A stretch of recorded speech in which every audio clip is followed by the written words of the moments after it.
ప్రభునందు ప్రియమైన దేవుని బిడ్డలారా, నీ సన్నిధి కోరునట్టి మానవుడే ధన్యుడు అనే పాట ఒక్క చరణం పాడుకుందాం. నీ సన్నిధి కోరునట్టి మానవుడే ధన్యుడు, నీ సన్నిధి మానవుడే ధన్యుడు, నీ సన్నిధి కలిగియున్న మానవుడే ధన్యుడు, నీ సన్నిధి కోరునట్టి మానవుడే ధన్యుడు.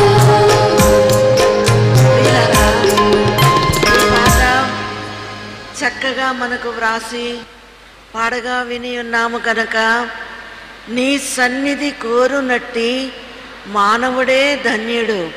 ఈ దినమందు మనమందరము కూడా దైవ సన్నిధిని కోరుకొని ఆయన సాన్నిధ్యమునకు, ఆయన చెంతకు, ఆయన సరసకు వచ్చిన వారమై ఉన్నాము గనుక మనం ఎవరమై ఉన్నాము? ధన్యులమై ఉన్నాము. అనేక మంది రాకూడని వారు ఉంటారు. వారందరికంటే మనము దేవుని దృష్టిలో, మరి మన ఇరుగు పొరుగు వారి దృష్టిలో ధన్యులము అని మురిసిపోతూ, ఆ నీ సన్నిధి కోరునట్టి మానవుడే కాదు, నీ సన్నిధి కలిగి ఉన్న మానవుడు ధన్యుడు.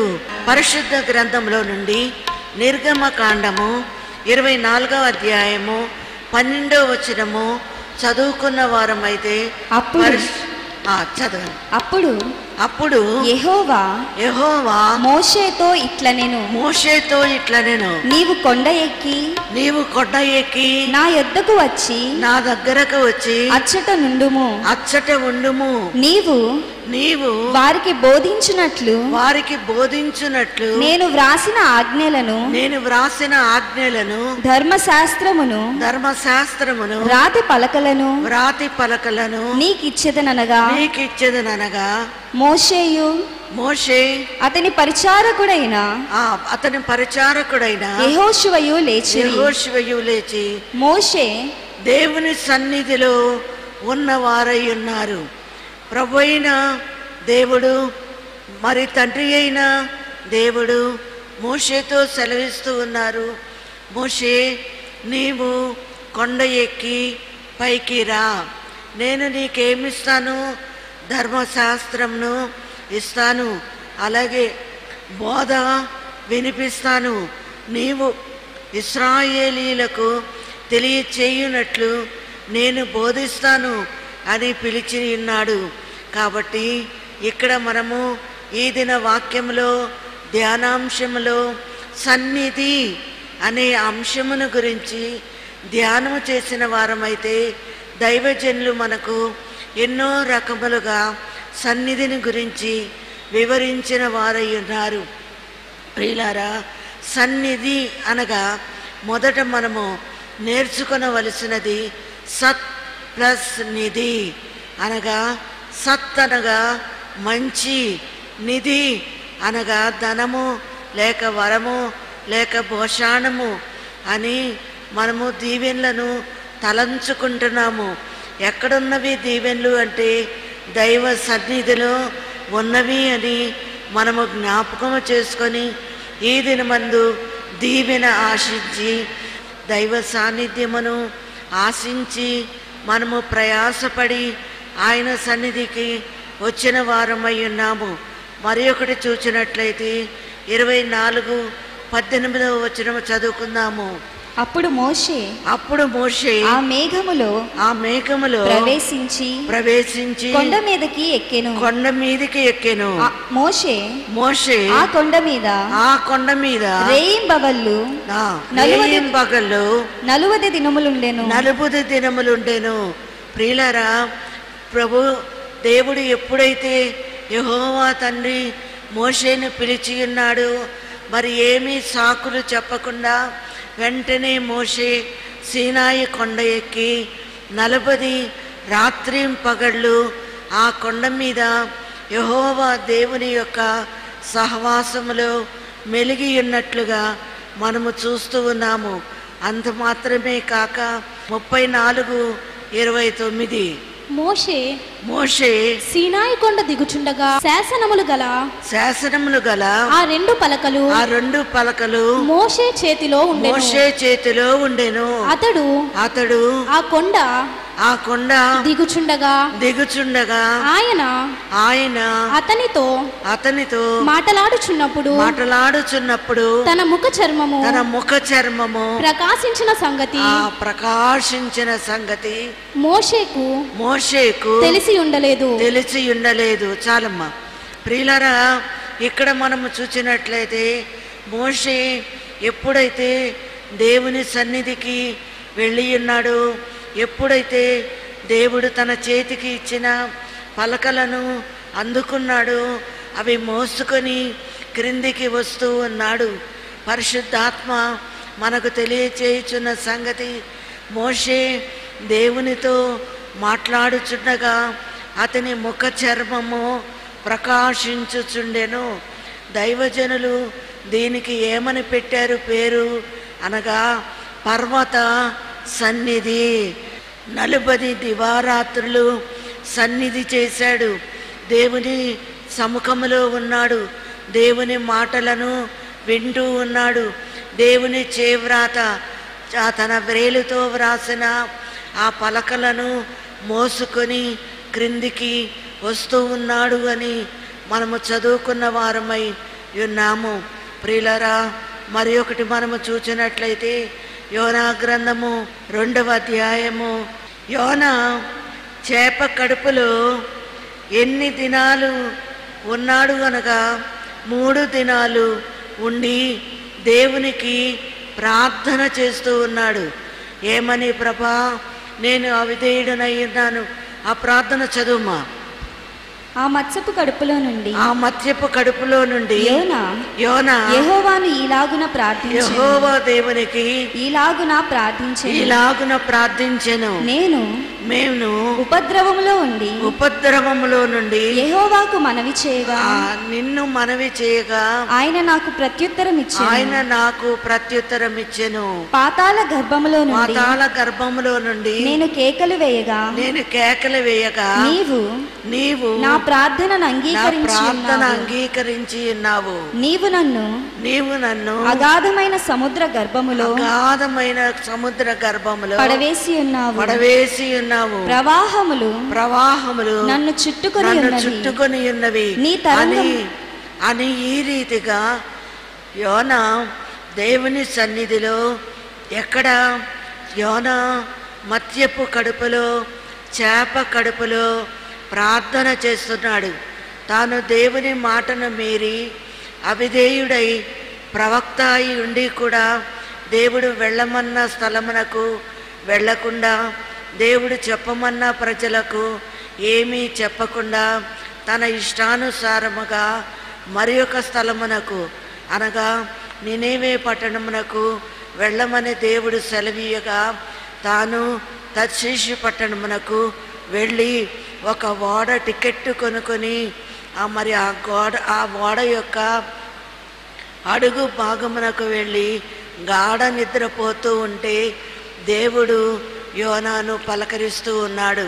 యోనా, నేను నిన్ను ఎక్కడికి వెళ్ళమన్నాను, నీవు ఎక్కడికి వెళుతున్నావు అని యోనాకు పాఠము నేర్పించుటకు దేవుడి యోనాను ఒక చేప కడుపులో దాచినట్లుగా మనము చూస్తూ ఉన్నాము. చేప కడుపులో తనను ఉంచినప్పుడు తన తప్పేదో తెలుసుకున్నవాడై యెహోవా దేవునికి ప్రార్థన చేస్తూ, అయ్యో నేను మాట తప్పిన వాడనై ఉన్నానే, దారి తప్పిన వాడనై ఉన్నానే, ప్రభా నన్ను క్షమించు అని తాను ప్రార్థిస్తూ ఉన్నాడు. ప్రియులారా, ఈ సన్నిధి తాను చేస్తూ ఉన్నాడు. ఆ యొక్క మత్స్యము కడుపులో ఉండి మరి సముద్రములో తాను ప్రయాణము చేస్తూ తాను ప్రార్థించినప్పటికీ, అగాధములో ఉన్నప్పటికీ యెహోవా దేవుడు తన ప్రార్థన వినియున్నాడు గనక ఈ సన్నిధికి ప్రయాణ సన్నిధి అనే దైవజనులు పేరు పెట్టి ఉన్నారు. తాను ప్రయాణము చేస్తూ ఉన్నాడు. ఓడ అడుగు భాగంలో ఉన్నాడు. దేవుడు తనను మత్యపు కడుపులో వేశాడు, చేప కడుపులో వేశాడు. తాను ప్రయాణము చేస్తూ కూడా దేవుని యొక్క సన్నిధానములో ప్రార్థన చేస్తూ ఉండగా యెహోవా దేవుడు తన మనవిని ఆలకించెను. ప్రియులారా, మనము ఏ స్థలములో ఉండి ఏ సమయంలో ఏమని ప్రార్థించినా మన దేవుడు మన ప్రార్థన కొట్టివేయడు, మన ప్రార్థన ఆలకిస్తాడు. విశ్వాసముతో నమ్మకముతో మనము ప్రార్థించవలసిన వారమై ఉన్నాము. మూడవదిగా మనము చూసినట్లయితే మత్తయి సువార్త 4వ అధ్యాయము 1 నుంచి 3 వచనములు చదువుకుందాం. మత్తయి సువార్త 4వ అధ్యాయము 1 నుంచి 3 వచనములు. అప్పుడు యేసు అపవాది చేత శోధింపబడుటకు ఆత్మ వలన అరణ్యమునకు కొనిపోబడెను. 40 దినములు 40 రాత్రులు ఉపవాసముండిన పిమ్మట ఆయన ఆకలిగొనక ఆ శోధకుడు ఆయన యొద్దకు వచ్చి, నీవు దేవుని కుమారుడు అయితే ఈ రాళ్ళు రొట్టెలగునట్లు ఆజ్ఞాపించుమనెను. చూడండి ప్రియులరా, మరి మన ప్రభువు కూడా అచ్చు నరుడుగా వచ్చి 40 దినములు ఉపవాసముతో ఉన్నారు అని మనము చదువుకున్నాము. ప్రియులరా, ఆయన ఎందుకు ఉపవాసము చేయవలసి వచ్చింది? ఆయన దేవుని కుమారుడే కదా. కానీ ఇప్పుడు అచ్చము మానవుడై ఉన్నాడు. మనవలే తాను ఆహారము తినకుండా నీళ్లు త్రాగకుండా 40 రాత్రి పగళ్ళు కూడా తాను ఉపవాసం ఉండి దైవ సన్నిధిలో ఉన్నట్లుగా ఎక్కడ అని మనము చూస్తే అరణ్యములో. మరి దైవజనులు మనకు వ్రాసిన పుస్తకములలో చూచినట్లయితే మనుష్య సంచారము లేని మరి పెద్ద పులులు అలాగే విష జంతువులు తిరుగుచున్న ఆ స్థలములో ప్రభు మన నిమిత్తము సాతాను ఎదిరించుటకు, సాతానును జయించుటకు 40 దినములు దివారాత్రులు ఉపవాసం ఉన్నారు అని మనము చదువుకున్నాము. ప్రియులరా, ఈ ఉపవాసము ఏమై ఉన్నది అనగా అరణ్య ఉపవాసమై ఉన్నది. కనుక మనము ఎక్కడున్నప్పటికీ ఏ పనిలో ఉన్నప్పటికీ దైవ తలంపు కలిగిన వారమైతే, దైవ ధ్యానము కలిగిన వారమైతే ఆ దినమందు ప్రభువును తండ్రి ఎలా బలపరిచారో మనల్ని కూడా బలపరిచి మన ప్రార్థన అంగీకరించి మనను ఓదార్చి ఆదరించి మన ప్రార్థనకు సమాధానం ఇచ్చి మనలను ఆదరించు లేక మనలను సముదాయించు దేవుడై ఉన్నారని మరచిపోకూడదు. మొదటి సన్నిధి పర్వత సన్నిధి. మోషే పర్వతం మీద 40 రాత్రి పగళ్ళు పర్వత సన్నిధి చేశారు, దేవుని సహవాసంలో ఉన్నారు. రెండవది ప్రయాణ సన్నిధి. యోనా గారు చేప కడుపులో 3 దినములు సన్నిధి చేశారు. ఇక మూడవది చూచినట్లయితే అరణ్య సన్నిధి.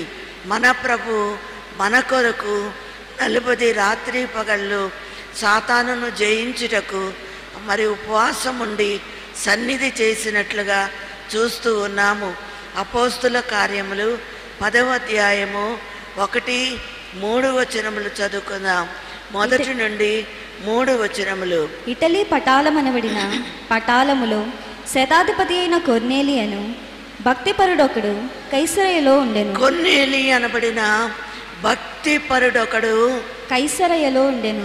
కైసరలో ఉండెను. అతడు తన ఇంటి వారందరితో కూడా ఇంటి వారితో దేవుని యందు భయభక్తులు కలవాడయుండి ప్రజలకు బహుధర్మము చేయుచు ఎల్లప్పుడూ దేవునికి ప్రార్థన చేయువాడు. పగలు ఇంచుమించు 3 గంటల వేళ దేవుని దూత అతని యుద్ధకు వచ్చి కొర్నేలి అని పిలుచుట దర్శనమందు తేటగా అతనికి కనబడెను. ప్రియులారా, ఇక్కడ కొర్నేలి అనబడిన ఒక భక్తిపరుని మనము చూస్తూ ఉన్నాము. అతడు ఏం చేస్తున్నాడట? మధ్యాహ్న వేళ తన ఇంటి వారితో నుండి ఇంటిలో సన్నిధి చేస్తూ ఉన్నాడు. దేవుని యందు భయభక్తులు గలవాడై దేవుని సాన్నిధ్యంలో తానే కాదు తన కుటుంబము కూడా దేవుణ్ణి ప్రార్థిస్తున్న వారై ఉన్నారు అని మనము చూస్తూ ఉన్నాం. ప్రియులరా, అలాగూ దైవ ప్రార్థనలో దేవుని దూత తన దగ్గరకు వచ్చింది. కొన్నేలి అని తనను పిలిచింది. అప్పుడు కొన్నేలి భయపడిన వాడయ్యాడు. అయ్యో, దేవుని దూత నన్ను పిలుస్తుంది ఏమో అనుకున్నాడు. కానీ తాను ఒక శుభవార్త వింటూ ఉన్నాడు. ఏంటి? కొన్నేలి, నీ ధర్మకార్యములు, నీ ప్రార్థనలు ఎక్కడికి చేరాయి? దేవుని సన్నిధికి చేరి ఉన్నవి, జ్ఞాపకార్థముగా ఉన్నవి. ఒక్కసారి ప్రశ్న వేసుకుందాం. మనము చేసే సన్నిధి, మనము చేసే ధర్మకార్యాలు, మనము చేసే మరి ప్రార్థనలు, విజ్ఞాపనలు దేవుని సన్నిధికి చేరుతున్నాయా లేదా అని మనము జ్ఞాపకము చేసుకొని విశ్వసించిన వారమైతే ఈ దినమందు మనం ఒక్కసారి తలంచుకుందాము. నా ప్రార్థనలో ఎన్నో దేవుడు నెరవేర్చాడు, నాకు ఎంతో మేలు చేశాడు, నా ప్రయాణమును దీవించాడు, నా బిడ్డలను బాగు చేశాడు, వారికి చదువులో జయిస్తున్నాడు, నా భర్తలో మార్పు వచ్చింది అంటే నా ప్రార్థనలు దేవుడు విన్నాడన్నమాట. అవునా కదా? చెప్పండి. అవును.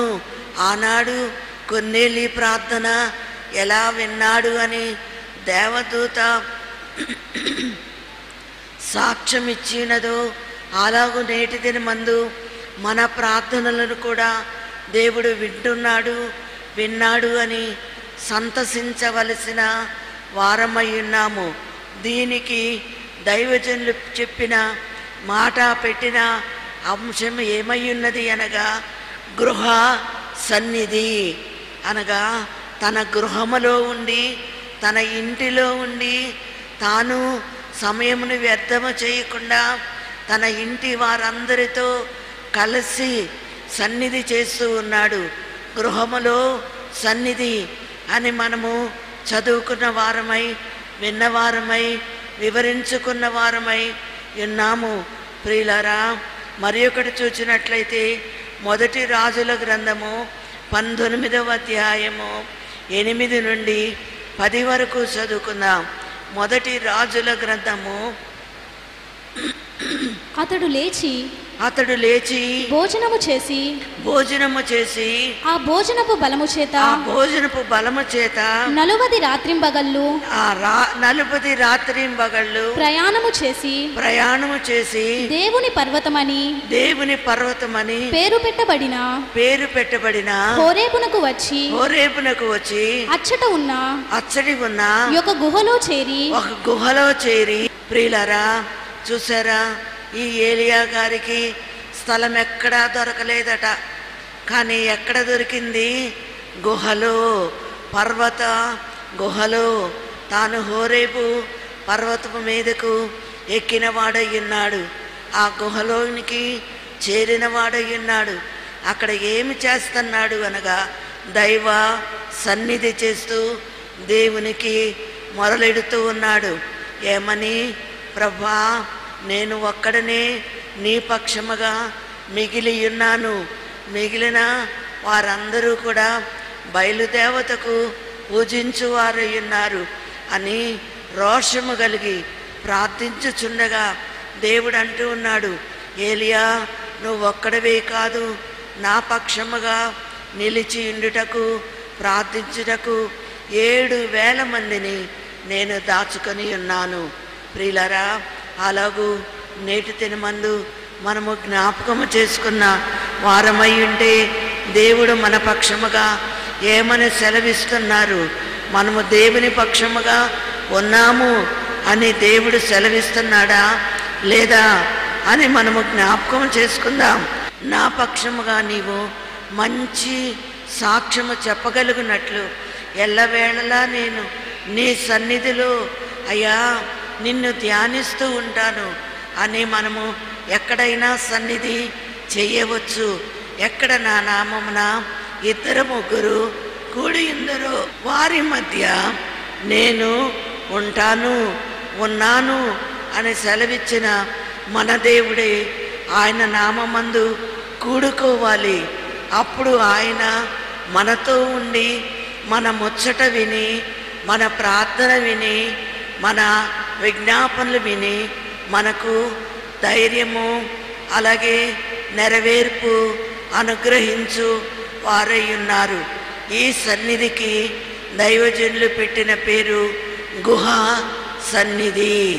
ఇప్పుడు వరకు చూసినట్లయితే 1 పర్వత సన్నిధి, 2 ప్రయాణ సన్నిధి, 3 అరణ్య సన్నిధి, 4 గృహ సన్నిధి, 5వది గుహ సన్నిధి.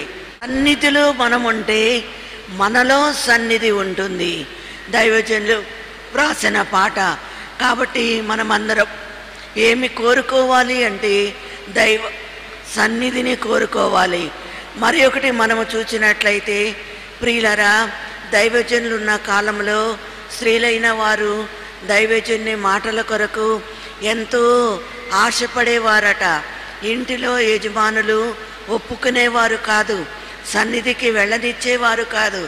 అప్పుడు వారు యాజకులతో చెప్పేవారట, ఏమని, అయ్యా మా యజమానులు మీరు వస్తే ఊరుకోరు గనుక మీరు వారు పొలానికి వెళ్ళినప్పుడు రండి అని ఉపాయం చెప్పేవారట.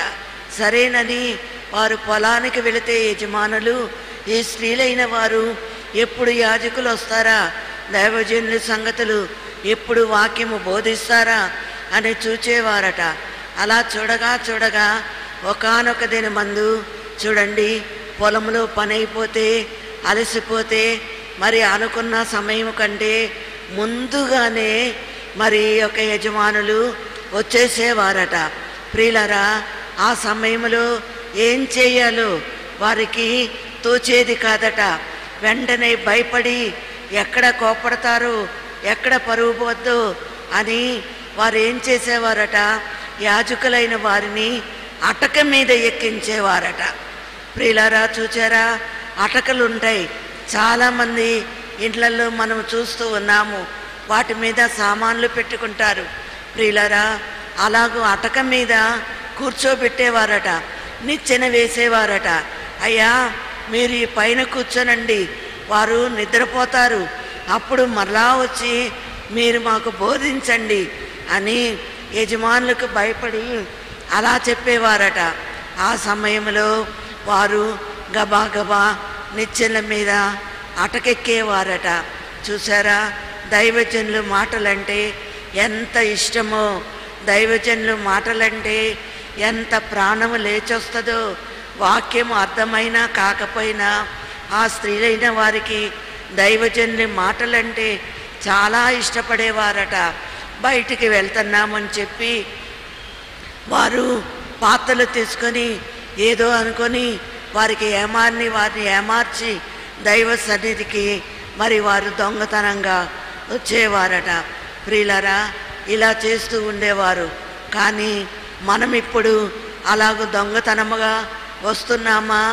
బజార్లు కానీ అలాగే మరి మార్కెట్ కానీ ఏవేవో సాకులు చెప్పి దేవుని సన్నిధికి వచ్చేవారు చాలామంది ఉంటారు. కానీ సాతానుగాడు వారికి తెలియచేస్తాడు ఏదో ఒక రీతిగా. అప్పుడు నిలబెట్టి యజమానులు అడిగినప్పుడు ఏమి చెప్పాలో భయంగా ఉంటుంది. కానీ చెప్పేస్తాం, అనాల్సినవేవో అనేస్తారు. మరి కావాలంటే కోపం వస్తే 2 దెబ్బలు కూడా కొడతారు. అయినా అవి మనకు తగిలేవి కాదు. ప్రభా, నీ నామమందు నీ కొరకు నేను ఇలా వచ్చాను నాయనా, నాకు నీ దినమందు మంచి దయచేయి, భర్తను మార్చు ప్రభా అని వారు ప్రార్థించుకునేవారై ఉన్నారు. ప్రియులారా, మరి ఒకటి చూసినట్లయితే మత్తయి సువార్త 6వ అధ్యాయము 16వ వచనంలో మీరు ఉపవాసము చేయనప్పుడు వేషధారుల వలె దుఃఖముఖులై ఉండకుడి. తాము ఉపవాసము చేయుచున్నట్టు మనుష్యులకు కనపడవలెనని వారు తమ ముఖములను వికారము చేసుకొందురు. వారు కాబట్టి ప్రియులారా, మనము ఉపవాసము చేయుచున్నట్లు ముఖములను వికారము చేసుకోకూడదు. చూడండి, మన ముఖములు ఎలాగుండాలి? వెలిగిపోతూ ఉండాలి, నవ్వుతూ ఉండాలి, ఏమీ లేనట్టే ఉండాలి. అప్పుడు దేవదేవునికి సంతోషం అవుతుంది. కాబట్టి మీరు ఏకాంతముగా దేవుని సన్నిధిలోకి వెళ్ళి ఉపవాసము చేయుచున్న వారైతే ప్రభువు మన మధ్యకు వచ్చి మన ప్రార్థనలు విని మనకు నెరవేర్పులు అనుగ్రహించువారై ఉన్నారు. అలాగున ప్రియులరా, ఒక భక్తుడట ఎక్కడ ప్రార్థన చేసినా నన్ను ఎగతాళి చేస్తున్నారు అని ఏం చేశాడట, ఒక చెట్టుకు తొర్రలు ఉంటాయి కదా, ఆ చెట్టు తొర్రలో ఉండి ప్రార్థన చేసుకునేవాడట, సన్నిధి చేసుకునేవాడట. అప్పుడు ఒక ఉడత సన్నిధి చేసుకునే వరకు కొమ్మ మీద నిలబడి సన్నిధి అయిపోగానే ఒక పెద్ద ఆకు తెచ్చి కింద పడేసి చిన్ని ఎర్రటి పండ్లు, అవేమి పండ్లు మనకు తెలియదు కానీ ఎర్ర పండ్లు తెచ్చి ఆకు మీద అలా పరిచి తన దారిని తాను వెళ్ళిపోయేదట. చూడండి, ఆ యొక్క భక్తునికి, ఆ బోధకునికి ఆకలిని తెలిసి ప్రభువు ఉడతను ఏర్పాటు చేసుకొని ఉడత ద్వారా తన ఆకలి ఎలా తీరుస్తున్నారు. ఆ భక్తుడు దేవునికి కృతజ్ఞత చెల్లించి, ప్రభా, నా ఆకలిరిగి ఈ ఉడతతోటి ఆహారం పంపావా అని ఆ పండ్లు తినగానే తన ఆకలంతా తీరిపోయేదట. కాబట్టి ఉపవాసంతో ఉన్న మనకు ఆకలి వేస్తుంది. ఆకలి తీర్చుటకు దేవుడు ఎలాగైనా మనకు సదుపాయములు జరిగించువారై ఉన్నారు. గుహ సన్నిధిలో మరి ఏలియా మరి తాను ఉపవాసముతో ఉండగా దేవుడు దూత ద్వారా తనకేం పంపించారు చెప్పండి? ఆహారము పంపించారు. అలాగే మనము కూడా ఉపవాసముతో ఉంటే మనకేమి పంపుతారంటే వాక్యాహారము పంపిస్తారు, నెరవేర్పు ఆహారముగా పంపిస్తారు. ఏ ప్రార్థనకు జవాబు వచ్చినా రాకపోయినా ఉపవాస ప్రార్థనకు జవాబు వస్తుంది. లేకపోతేనట భక్తులు బిడలైన వారు దేవునికి దక్కరట, సాతాను వశమైపోతారట. కాబట్టి దేవుడు ఉపవాస ప్రార్థనలను ఆలకించువారై ఉన్నారు, నెరవేర్చువారై ఉన్నారు, అలాగే సంతోషము కలిగించువారై ఉన్నారు. మరి ఒకటి చూచినట్లయితే అపోస్తుల కార్యములలోనే 12వ అధ్యాయము 5వ వచనమును చూద్దాం. 5వ వచనము, పేతురు చెరసాలలో ఉంచబడెను, సంఘమైతే అతని కొరకు అత్యాసక్తితో దేవునికి ప్రార్థన చేయుచుండెను. కాబట్టి పేతురు చెరసాలలో ఉన్నాడు, శిక్షలో ఉన్నాడు. సంఘమైతే అతని విడుదల కొరకు ఏం చేస్తున్నారట? కన్నీటి ప్రార్థనలు. చూడండి, ఆ పేతురు విడుదల కొరకు కన్నీటి ప్రార్థనలు చేస్తున్నారు. తెల్లవారిపోతే యాకోబును ఎలా చంపారు అలాగే పేతురును కూడా చంపివేస్తారు. సమయం లేదు.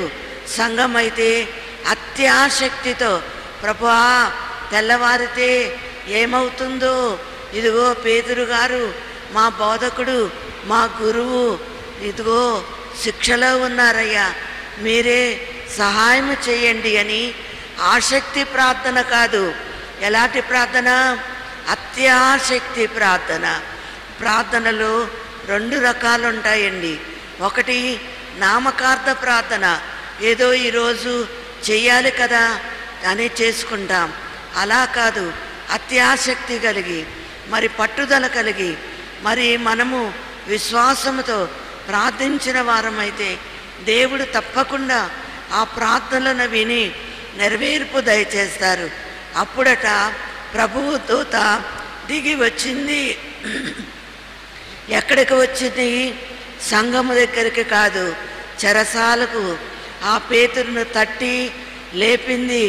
ఎప్పుడైతే దూత వచ్చిందో పేతురు సంకెళ్ళు ఊడిపోయాయి. ఆ చెరసాల యొక్క తలుపులు ఊడిపోయాయి. ఆ దూత పేతురును తట్టింది. లే లే లే లే అన్నది. అయితే తాను ఒక స్వప్నము అనుకున్నాడు. లేచాడు, ఆ కండవ పైన వేసుకున్నాడు, నడుస్తున్నాడు. కానీ నిద్రలో అనుకున్నాడు.